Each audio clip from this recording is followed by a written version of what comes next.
Good evening to all of you. आज हम भारत में दास्ता विषय पर चर्चा करेंगे। दास प्रथा से संबंधित महत्वपूर्ण तथ्यों को लेकर मैं आपके सामने प्रस्तुत हूँ, जो कि UGC net, TGT, PGT, NBS, KBS के लिए महत्वपूर्ण हैं। भारतीय दास्ता पर सबसे पहले गंभीर अध्ययन करने वाले विद्वान मॉन्टेस्क्यू थे। प्राचीन भारतीय दास्ता पर सर्वप्रथम मार्क्सवादी ढांचे को आरोपित करने वाले इतिहासकार श्रीपाद अमरट डांगे थे। दास प्रथा को सर्वप्रथम ऐतिहासिक भौतिकवादी विकास की प्रक्रिया से जोड़कर देखने वाले विद्वान आर.एस. शर्मा थे।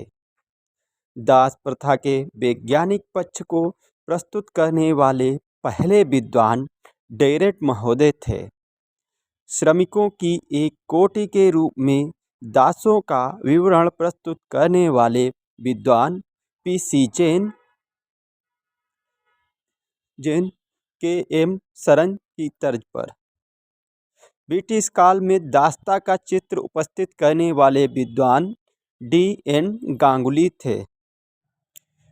पहली बार ज्योतिष ग्रंथों के आधार पर पूर्व मध्यकालीन भारतीय दास्ता को अपने पूर्व स्थापित प्रतिमानों के साथ जोड़कर एक ऐसा ढांचा खड़ा किया जिसमें प्रेस, व्रतक, दास, कर्मचारी, कर्मकार, बंधकी तथा अन्य सेवी वर्गों के बीच कोई बहुत बड़ा अंतर नहीं दिखाई पड़ता है। यह कथन वी.एन.एस. यादव का है।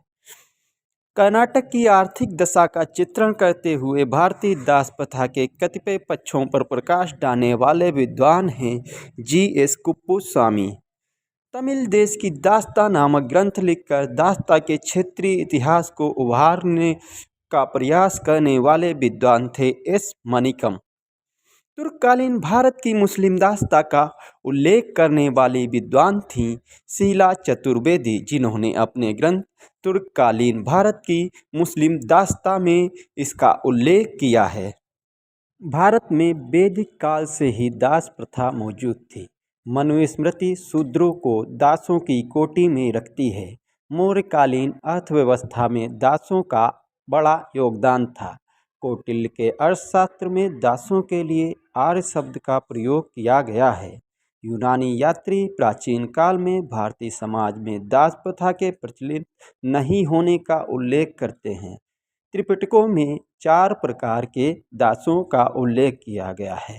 वहीं मनुस्मृति में 7 प्रकार के दासों का उल्लेख है, तो वहीं अर्थशास्त्र में 9 प्रकार के दासों का जिक्र हमें मिलता है। नारद ने दासों के 15 प्रकारों का उल्लेख किया है। वहीं विज्ञानेश्वर ने अपने ग्रंथ मिथाक्षरा में 15 प्रकार के दासों का उल्लेख किया है। इस प्रकार हमने आज दास प्रथा से संबंधित महत्वपूर्ण तथ्यों पर चर्चा की।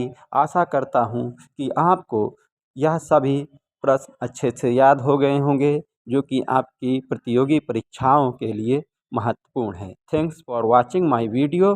Please like and subscribe my history YouTube channel history with Anees Khan. Thank you.